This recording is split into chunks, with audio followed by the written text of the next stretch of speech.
Welcome to We Drink and We Farm Things. This is the farm comedy podcast that is an adult happy hour for the farming community.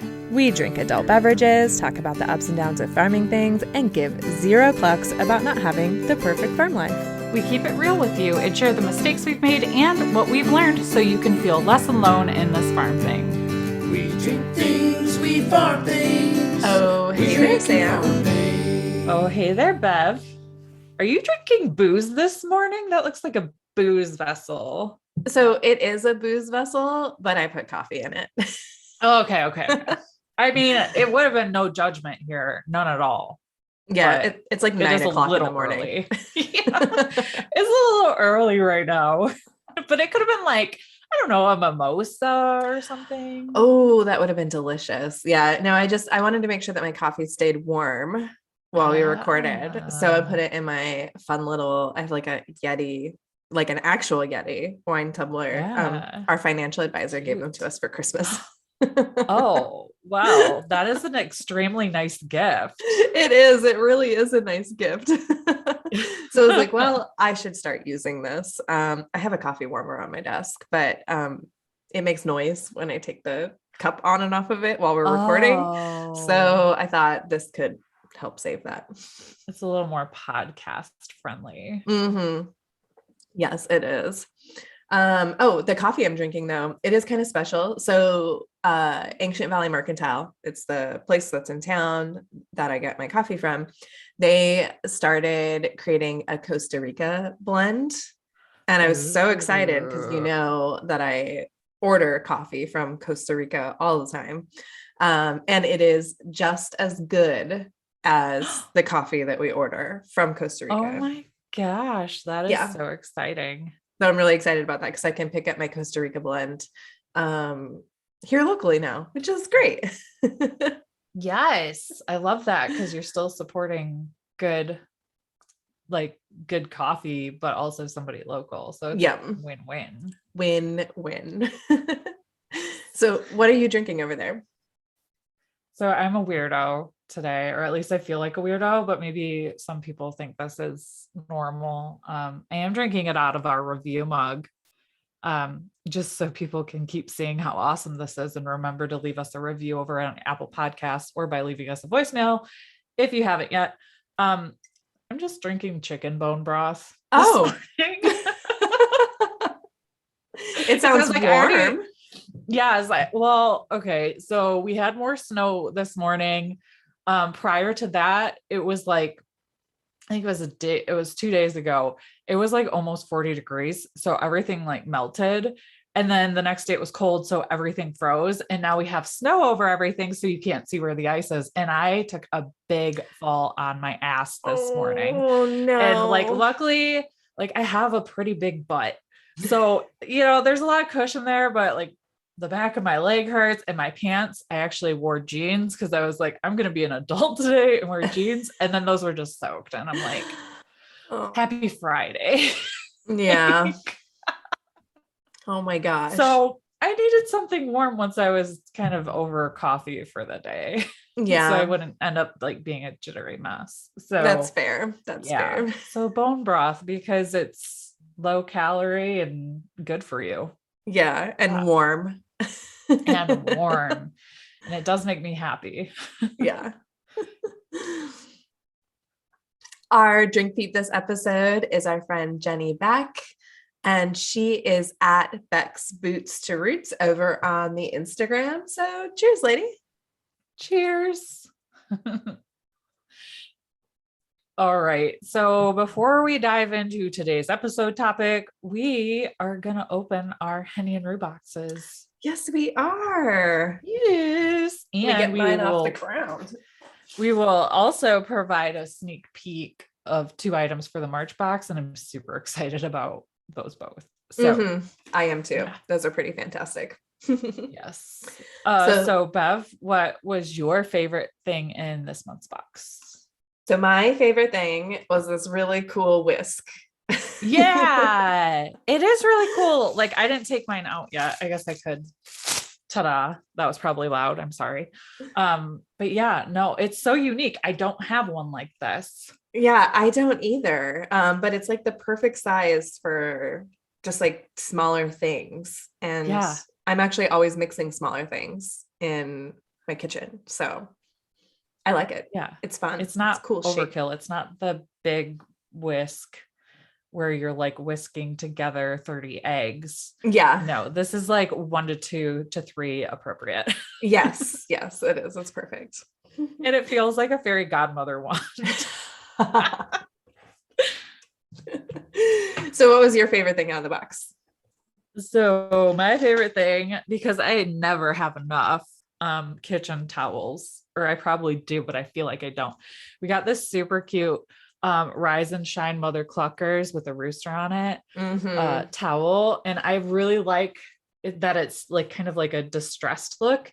And it's black because a lot of my tea towel type things are white and they get Mhm. so dirty and nasty looking so fast. So I appreciate that the nasty can be hidden with the black um black dishcloth for once. Yeah, I was just gonna say I was really excited about the color too, because I got some really beautiful white dish towels for Christmas, and my son used one of them to wipe up chili oil. Oh no. So there's like a big red stain on Oh one of them already, and I no. was so sad. I was like, can't you tell that those are like pretty dishcloths? We've got like No, garbage he's a ones boy. all over the place. I know. He's a boy. He's a And he's teenage boy. young. Yes. So he's still learning. So it's not really his fault. I know, but I was so sad. But I oh, was like, I would have been sad too. because I don't own very many nice things. So Yeah, same. So it's like you should have like hid those in a different cabinet and like locked them away and I never used know. them. Well, they were hanging to look pretty in the kitchen. Oh, oh. You need to like put a little post-it note over them saying do not use. Not for using, No, display just for only. yes. Another cool thing that we got that was in the box is a Yeah. rubber spatula. Yes. So these are awesome. You can't have too many of these in your kitchen. No. Personally, I have several and I am always reaching for one when I'm baking. Mhm. And I really like that it says easily excited by eggs on the side of it. Yeah. You see And it I right did, and I know sometimes with these, you can't see it. Oh yeah, somebody can see it on one of our screens, I'm Yeah. sure. But the other thing I was like, oh gosh, this is really nice, but is it heat proof? And it actually says it right on the card that it's heat proof. Oh, good. Yes, because sometimes with spatulas, it can be a little dicey. So you got to watch it, but yes, these are heat proof and there's that tapered edge and it's flexible. So it's good for like sliding under omelets or if you're doing like sunny side up or something. So this will get used probably like every day. Yeah. And having more rubber kitchen tools is really great. Because if you have really nice pans, metal pans, Yeah. you don't want to use metal utensils on them because it scratches them all up. And then even if they're like stainless steel, so they don't have like a coating on them, the scratching up makes things stick to them again, even if you've like seasoned them Yeah. really well. So yeah. Yeah. That's a good thing to point out because like I last year bought all new kitchen utensils and then realized that most of them were metal and I Oh, can't really use them. yeah. So I also have some wood ones. Yep. My metal utensils are for my cast iron. Ooh, yep. Yeah. Yeah. So what else did we get this time? We got all sorts of cool stuff. Yeah. Oh, so these are always handy, especially since chick season is coming. The Save a Chick electrolytes. You can use these for for birds of all ages. Hot weather, cold weather, stress. Your chicks just showed up. They had a long journey. Put this in their water. It's great for them. Always just have these handy in case somebody's looking a little dumpy. I was gonna say this is something that's always in my chicken first aid kit because I never know when I need it. It does a great job of kind of giving energy to a chick or a chicken that's moving a little slow, so you can maybe help them get over that hump. Yeah. And it's really fun to get the chicks all hyped up on that because then they just like zoom around the brooder for a while because they have like a sugar rush essentially. Yep. They're like, wee. Whee! We got some treats also. So Oh, one of them yes. is this Flock Frenzy Chikorama. Corn is great to give to your chickens this time of year. Gives them energy and keeps them warm, especially when it's freezing in the coop at night. Yes. And then we also got grubettes. Yummy, yummy snack for them too. Maybe I'll mix those two together so they can have a really special treat. Sounds healthy. Yes. And we got a bag of Epsom salts, which is great for soaking your chickens. Bumblefoot. Or yourself. Yeah, or yourself. Bumblefoot or egg bound or anything in the vent area, giving your chicken like a good soak in Epsom salt can help them. But yeah, I use Epsom salt in my bubble bath. I'll probably use this on myself. Yeah, it wouldn't be the first time that I've used it on myself from something we got in this box, but it is super handy to keep a bag or two for your chickens specifically. You just never know. Yeah, and they don't need all the flavors or scents. Yes. That's what I was looking for. Yep. Yes. All right. So the other thing we wanted to cover with this was that there are 2 sneak peeks for the March box. And the first one I'm pretty excited about. It's a cookbook by Jennifer Trainer Thompson called the Fresh Egg Cookbook. Oh, yum. With the sun starting to come back into our lives for longer periods of time, I'm going to be up to my neck in eggs before I know it. Right now, not so much. I was going to say, I'm actually up to my neck in eggs. Really? Yeah. Oh man, I am not, but I also haven't looked in a little bit because for a while there it was like I was getting nothing. Yeah. But before we know it, and if you're getting new egg layers, you're going to have eggs out your wazoo soon too. I'm excited to have an egg focused cookbook because I don't always know what to do with them all without getting sick of just like hard boiling or scrambling or whatever. Yeah. You can only bake so much. Yeah. You're also going to get a 2-pound bag of Flock Party sunflower and raisin mix, and 2 pounds is a lot. That is a lot. Yeah, it's going to be a bit of a heavy box, I feel. Yep. And a book and 2 pounds of treats. Yes. And 5 other items. So if you haven't signed up for the Henny and Rue box yet, you'll want to go to hennyandrue.com. And if you use code DRINKANDFARM, you will get 10% off your first box. I'm super excited for today's episode because we've taken a little break from our historical items since the holiday season. And I was just kind of curious because we haven't talked about this yet. Today we're going to talk about why the heck barns are painted red. Yeah, I'm super excited for this episode too, because I always think it's neat to put like historical context to things that we do today, because sometimes we don't know why we do things. They just are. Right. So there are a few urban legends that attempt to answer the question. And one of those is that barns are painted red to help lost cows find their way home. Oh. But cows are actually colorblind to colors red and green. So that would not help. Well, darn it. Yes. And I think they would get confused, like if you're in a super rural area and there's like multiple barns and they're all red. Yeah, you're like, I is don't that my see barn? how that would help. Are you my mother? Is that my barn? But really the overall answer is that it's cheap. Red paint is really cheap, and it was really cheap back in the day when barns started being painted red too. Yep. One of the other reasons that barns are just painted period is because paint also protects the wood so it lasts longer. So that is why they are painted in general. And then the red part is just because it's cheap. Yeah. And I can attest to that. I have 2 goat shelters that are not painted.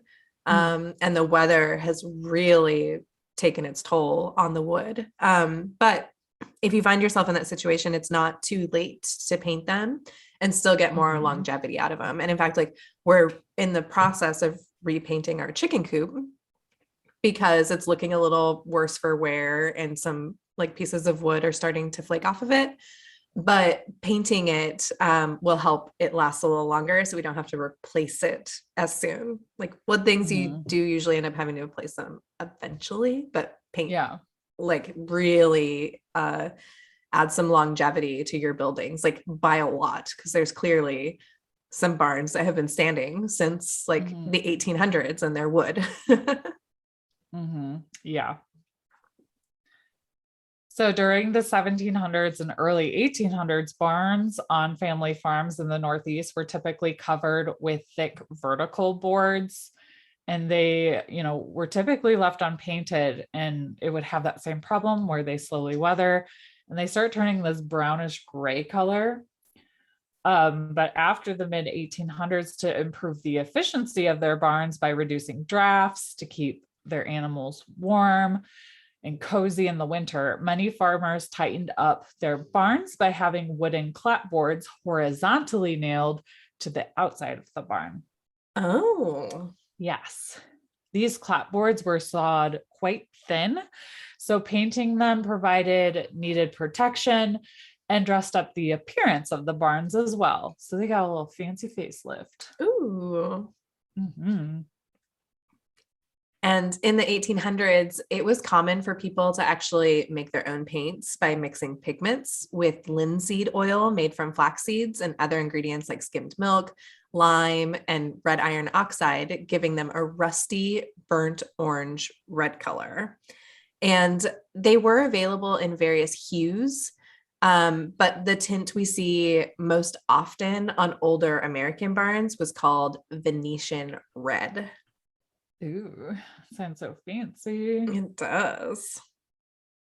According to the 1884 edition of Everybody's Paint Book by F.B. Gardner, Venetian red was suitable for any common work or for brickwork or outbuildings. And this red pigment penetrated well into the wooden barn boards and resisted fading when exposed to sunlight, so it could age gracefully for generations. So it's not just that it was cheap. I mean, it's a bonus that it's cheap, but there was also some other strategy going on there too, it sounds like. Yeah. And you might be wondering why it's called Venetian red when it's used on American barns. And it got its name because historically this pigment was produced from natural clays that were found near Venice, Italy. So the clays contained an iron oxide compound that produced this red color. But as people found similar iron oxide deposits in many other places, Venetian red just became a generic term for a light red pigment that didn't have any purplish tinge.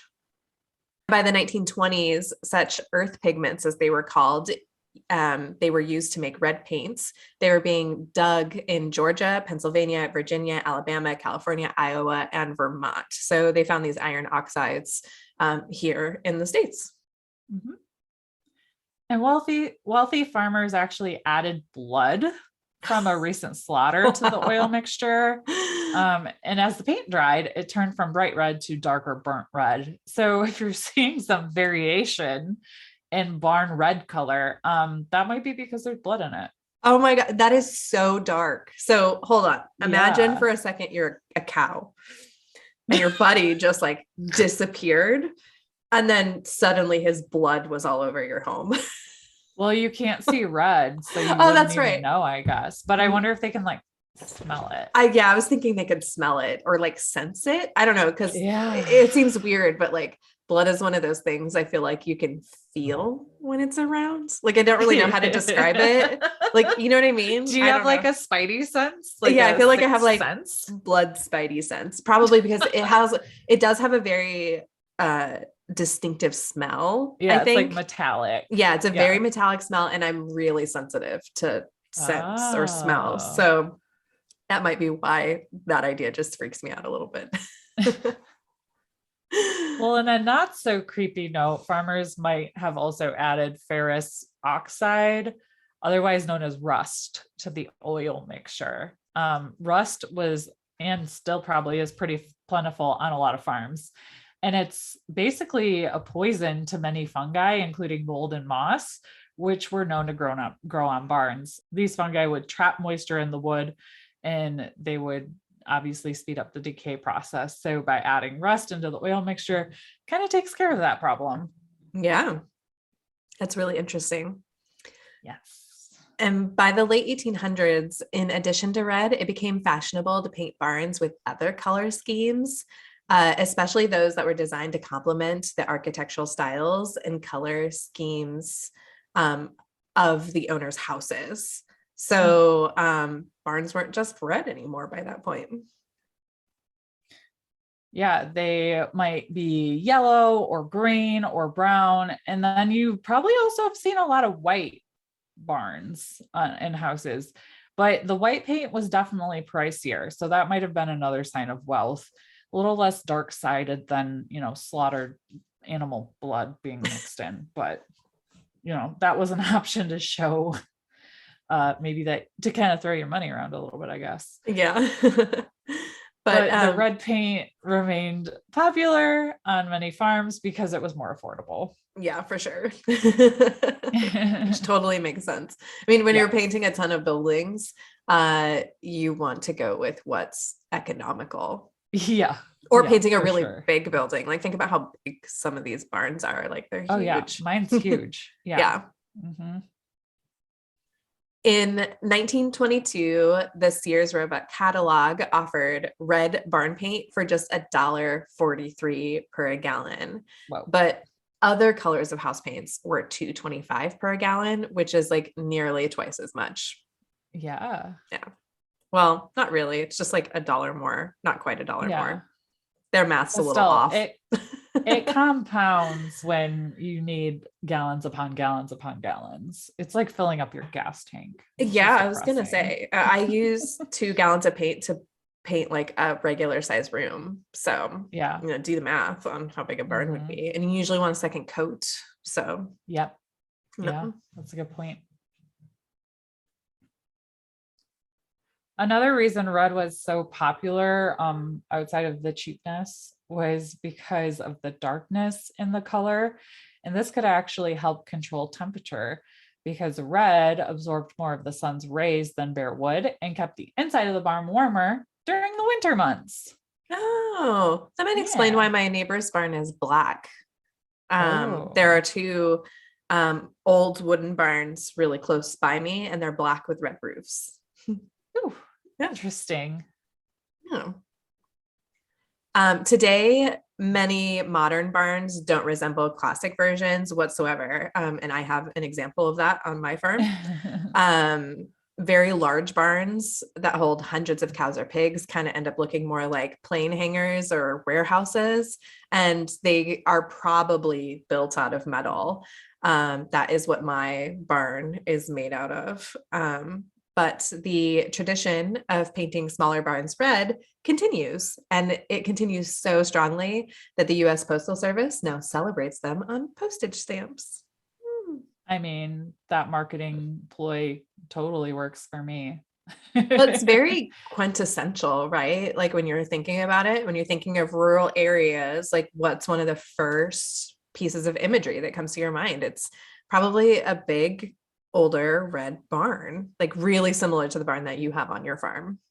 So that concluded our talk about barns and the color red specifically.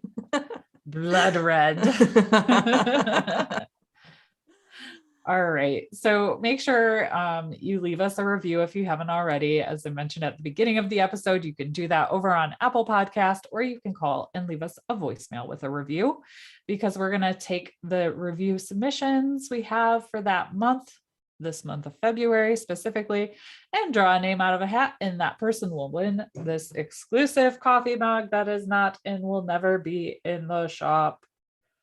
And if you can't see it, it says, I drank, I farmed, I gave 0 clucks. So very appropriate. Yeah. And we redesign that mug every now and then. So if you want Yeah. that one, well, I suggest you get on it. Yeah. And make sure you leave us an Instagram handle or something in the review so we can find you, and make sure that when we ask for your address, it's kind of matching up. But yeah, no review for this week. So that means your chances are pretty good. We just have one more episode for this week or for this month that we'll be reading out on. So yeah, go get on it if you haven't already. Yeah, for sure. So just a little bit of housekeeping and announcements before we go. Do us a favor and share this episode over on Instagram in your stories and tag us at Drink and Farm. We will send you a promo code just for that episode that will give you a percentage off in our merch shop. And you want that. I'm wearing the January shirt of the month. I probably should have worn the February today. February. Oh, you have the February on. There we go. Yeah. See? January, February. You can't get January anymore, but maybe we'll bring it back for Christmas or something, or Christmas in July. Yeah, there we go. And make sure you take a look at the show notes, because if you do that, you're going to find links to the 3 sources that we referenced today for our Red Barn Talk, a survey where you can anonymously tell us how we're doing, and then also links to social media and merch and all that fun stuff. So that's it. That is it for today. Woohoo. We hope you enjoyed a little bit of, agriculture history on this fine day. Mm-hmm. And until next time, drink, farm, and give 0 clucks. Bye now. Drink things, we farm things. We drink and farm things.